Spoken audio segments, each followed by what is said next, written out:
What's up, guys? Welcome back for another comedy reaction, and I'm checking out Dave Allen. This one is on being cheap and lying. Alright, so I can't wait to check out this stand up of his. Alright, I enjoy watching him someday for real. He's so funny without even trying, and his jokes are always just clean and he's ridiculous. The way how he tells his stories, they really you really just drawn to it. You really just gravitate to the whole thing. Yeah, so I hope you enjoy this one. Can't wait to check out this clip. So let's go.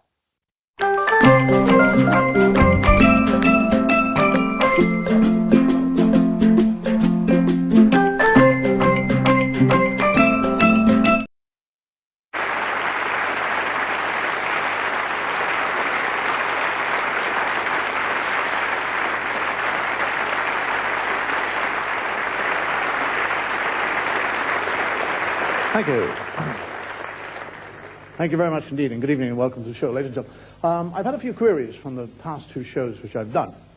In both of the shows, I actually mentioned that it was a cheap show, and that the BBC were cutting corners and saving money by not introducing what we would call normal opening titles.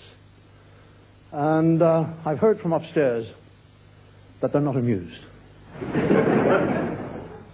That they want me to tell you, the audience, that the only reason I said that was to draw some sort of wry smile from you, the audience. And I should not actually give the impression, or don't wish to give the impression, that the hierarchy of the BBC are a load of cheapskates. Where would they get that opinion? I've also been asked why, in the last two shows, I haven't sat on the stool, which is my normal television posture. The reason being is that the people upstairs, have asked me not to. Because when the series is finished, they want to sell it. Nobody has as much money back as they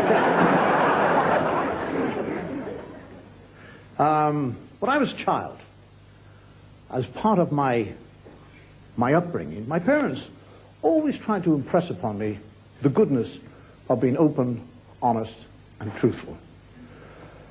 A lie was a deceitful thing, and therefore betrayed what we would call the family code. It was always better to tell the truth, even if sometimes you were physically punished for telling the truth, rather than tell a lie and sometime later be caught out and carry the stigma of a liar. You lie!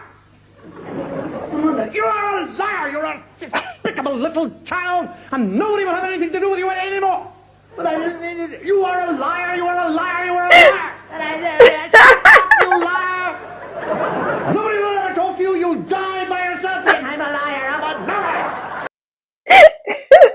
He's something else for sure. He always going to this like a character on stage. It's ridiculous. Alright. As a Catholic child, I was brought up believing I had a guardian angel, this big spook with wings hovering around me all the time. And my mother would say to me, did you do something? And I said, no, I didn't. You liar. I didn't lie. Yes, you did. The curtains moved. That's what the curtains got it. She said, that's the guardian angel going out the window. He's so disappointed in you. You told a lie. He's pissed off.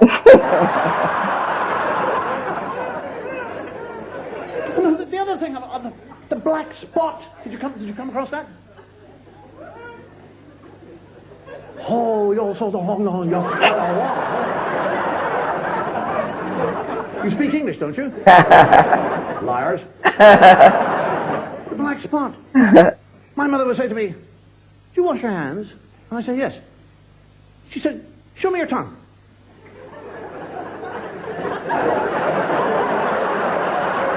I said, you asked me to wash my hands, it's not my tongue. I don't ask you, show me your tongue. There is a black spot on it. You're a liar. But I would go to the mirror immediately. No black spot. And I come back and I say, Mommy, there's no black spot there. She said, that's because as soon as you're found out as a liar, it disappears. To make room for all the other black spots that are on the way.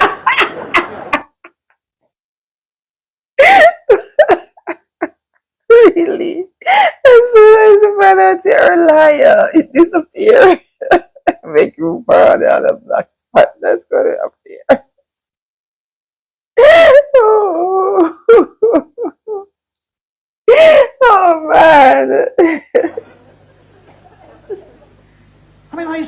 myself. I would go to the mirror and lie. Oh, I was standing just the to see mirror. the black spots, I guess. I can float. Nothing.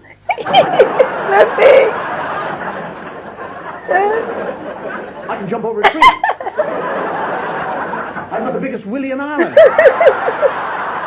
No black spot. I have. And there was also the mythology of your nose, the nose growing. Don't tell lies, please. I do not want to hear lies.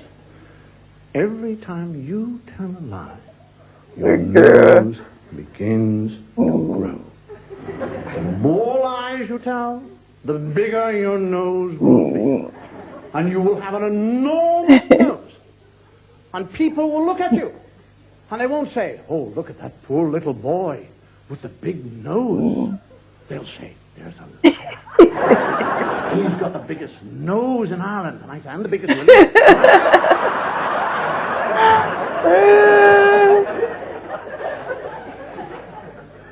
Isn't it extraordinary? All this mythology is always directed at children, never adults. Have you noticed that? All this, the nose growing. I believed that when I was a child. I actually did believe that. I actually thought every time I saw anybody with a big nose in Ireland, he was a liar. I was sitting in a bus with my mother, and I said, Mummy, there's a liar over there.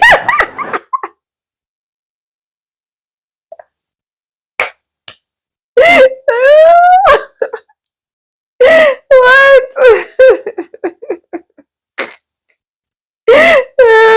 Imagine that. I don't always trying to fear the kids with some stuff, and knowing that kids, they don't keep their mouth, because if the child see a person with a big nose, that's what they're gonna say. Oh, he's a liar, his nose is big. You know, kids are. He's got a big nose. My mummy said you're a liar. But it never applies. Those lies never apply. I know those mythology never applies to parents. I'm in danger of having a tongue like a Dalmatian. Or having to get a wheelbarrow to carry my nose about. Parents, they don't come into that. They just, to them, a lie is a white lie. They just say... Look, a white lie. It was a white lie. There are sometimes lies, there's white lies. And not only do they tell lies, they lie up to they get me to tell. I remember telling lies on their behalf. They get me to tell bloody lies. I'd be standing in a house and my father would go, oh my Christ, there's that man at the door. Duck down, hide. And I go, doop, doop, doop, doop, on the door. He'd say, go to the door, answer the door, and tell him I'm not here. No, but Daddy, that's a lie. I didn't ask you that. Shut up, just go to the door and answer. My nose will grow. Shut up and go and answer the door. But Jesus will die. Jesus will cry for me, and I'll be cast into hell and burn. Shut up, you little bastard. And he would go and open the door then. Oh, hello. How wonderful to see you. 2 seconds before that, he's calling this man a bastard. Come on in. Would like some tea, drink, food, lie down. You want to borrow money? Anything. All that. And the thing with telling lies or telling the truth, there are times with your parents when you tell the truth and they won't accept it. You say, whatever it might be. And I say, what were you doing upstairs? Oh, I was reading. Don't.